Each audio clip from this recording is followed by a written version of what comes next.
नमस्कार, आप देख रहे हैं आज तक। आपके साथ मैं हूं सईद अंसारी।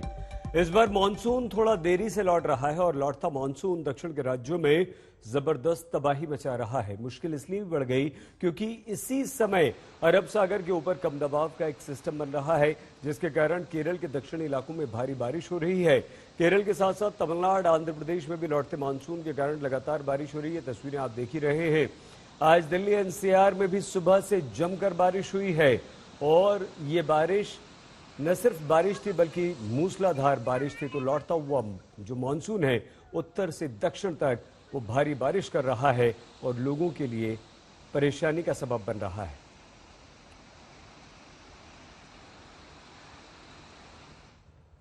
केरल में बेहिसाब बारिश ने एक बार फिर से लोगों को डर दहशत में भर दिया। बारिश के साथ लैंडस्लाइड, फ्लैश फ्लड के कारण भारी तबाही हुई। अकेले कोट्टयम में 13 से ज्यादा लोगों की मौत हो गई है। एनडीआरएफ की टीम राहत और बचाव के काम में जुटी हुई है। राहत कार्य में एनडीआरएफ के साथ साथ तीनों सेनाओं की मदद भी ली जा रही है।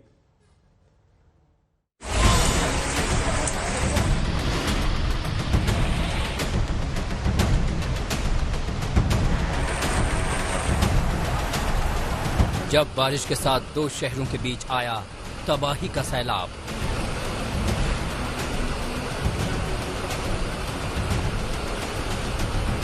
और नदी का पानी देखते ही देखते 40 फीट तक बढ़ गया।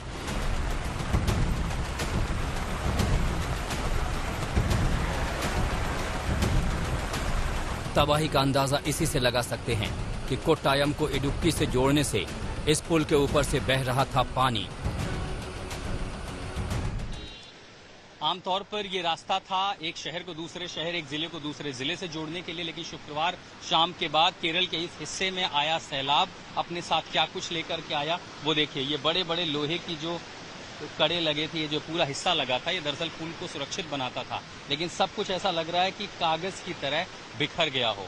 पानी का सैलाब इस नदी में इतनी तेज आया, बड़े बड़े पेड़ों को अपने साथ लेकर के आया। कितने पुल तो इसने पीछे तोड़ दिए, जो रहा सहा हिस्सा आगे की ओर था उस सब को इसने अपनी चपेट में ले लिया। ये पुल का कंक्रीट हिस्सा तो बच गया है, लेकिन इसके किनारे जो थे, जो इसको सुरक्षित बनाते थे, वो किस हाल में हैं, इन तस्वीरों से बेहतर समझा जा सकता है। नदी में अचानक आए पानी से किनारे बने घरों की हालत सोचिए। पानी किनारों को तोड़ता हुआ इतनी तेज रफ्तार से आ रहा था कि रास्ते में आए पक्के मकान भी ताश के पत्तों की तरह टूट गए।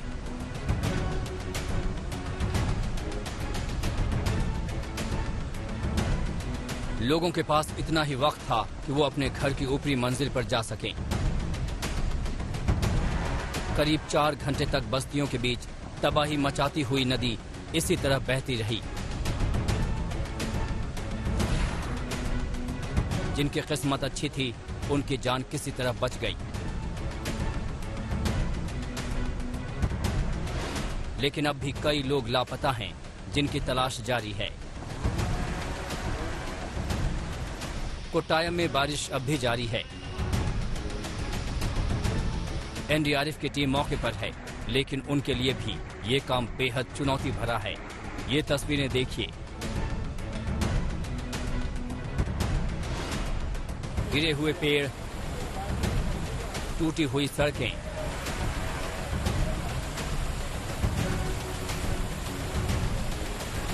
घरों और आसपास पूरे इलाके में फैला हुआ मलबा और कीचड़। राहत और बचाव टीम के लिए पहली चुनौती है मौके पर पहुंचना,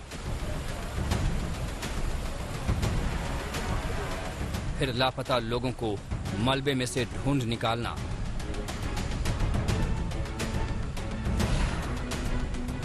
कोट्टायम के कोटिकल इलाके में बाढ़ के पानी में 3 घर बह गए। लापता लोगों की तलाश के लिए एनडीआरएफ के साथ तीनों सेनाओं की मदद ली जा रही है। स्थानीय लोगों का कहना है कि कुछ इलाकों में लोग अब भी फंसे हुए हैं।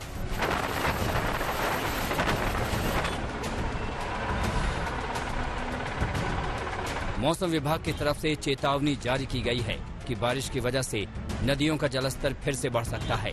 लोगों से अपील की जा रही है कि वो सुरक्षित स्थानों पर रहें। आशुतोष मिश्रा, कोट्टायम, आज तक।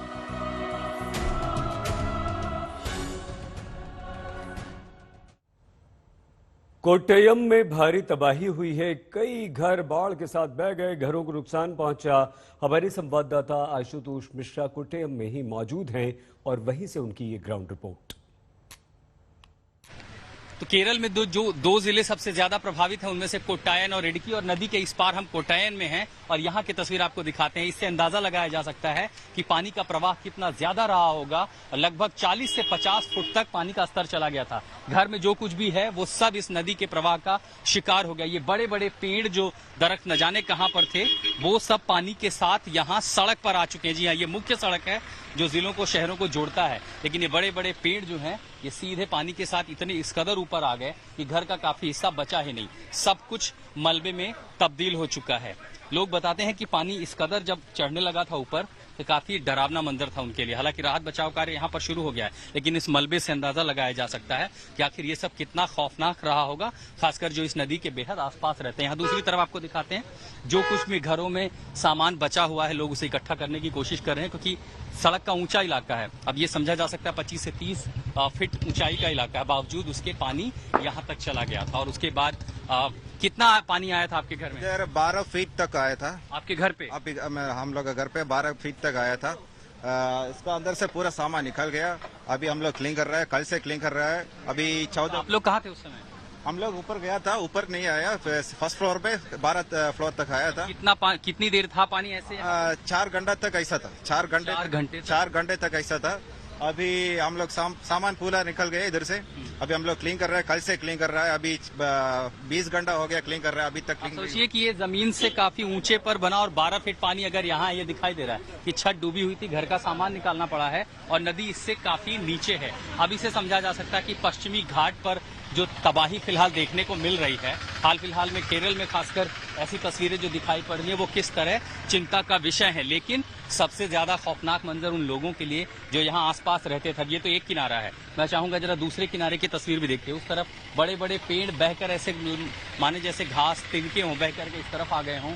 जो भी घर है वहाँ हर कोई लगभग खतरे में रहा होगा। हालांकि पानी कुछ घटा है, लेकिन ये जो बरसात है ये चिंता का विषय है, क्योंकि अगर बरसात ऐसे ही जारी रही तो पानी का स्तर जो है फिर जो भी आगे से आ रहा है वो स्तर फिर बढ़ेगा। ऐसे में राहत बचाव कार्य मुश्किल हो जाएंगे। कोट्टयम से मैं आशुतोष मिश्रा, आज तक।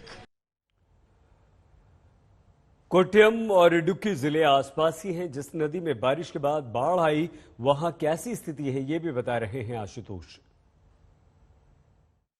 मानसून वापस जाने की तैयारी में है, लेकिन जाते जाते उसने फिर एक बार केरला में तबाही मचा दी है। हम इडुक्की जिले में हैं और जो 4-5 जिले सबसे ज्यादा प्रभावित हैं उसमें कोट्टयम और इडुक्की हैं। कोट्टयम में लगभग 9 लोगों के मरने की भी खबर आ रही है। लैंडस्लाइड में भी लोग मर गए हैं।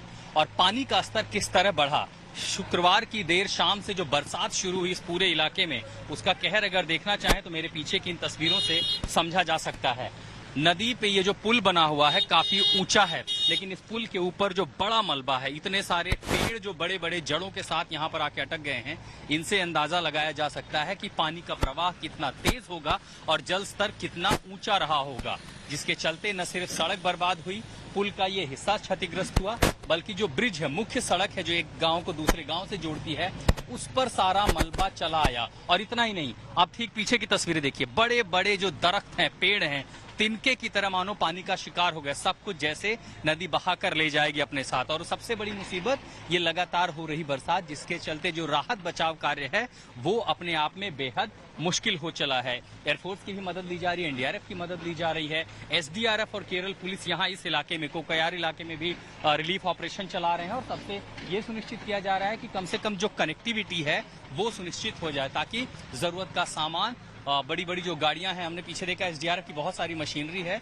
जो आगे जा नहीं सकती क्योंकि ये सड़क ही टूट गई है। तो इसको अभी फिलहाल इसको फिर से बनाया जा रहा है। और सबसे बड़ी जो भयावह तस्वीर दिखाई पड़ती है वो इन पुल के पास है। कैसे बड़े बड़े जो पौधे हैं, जो पेड़ हैं, दरख्त हैं, सब कुछ तिनकी की तरह बह करके किनारे आ चुके हैं। पानी का स्तर कम हुआ है, लेकिन बरसात लगातार जारी है और पश्चिमी घाट पर अगर ये बरसात इसी तरह लगातार होती रही तो जलस्तर फिर बढ़ने की पूरी आशंका है। केरल के इडुक्की जिले से मैं आशुतोष मिश्रा, आज तक।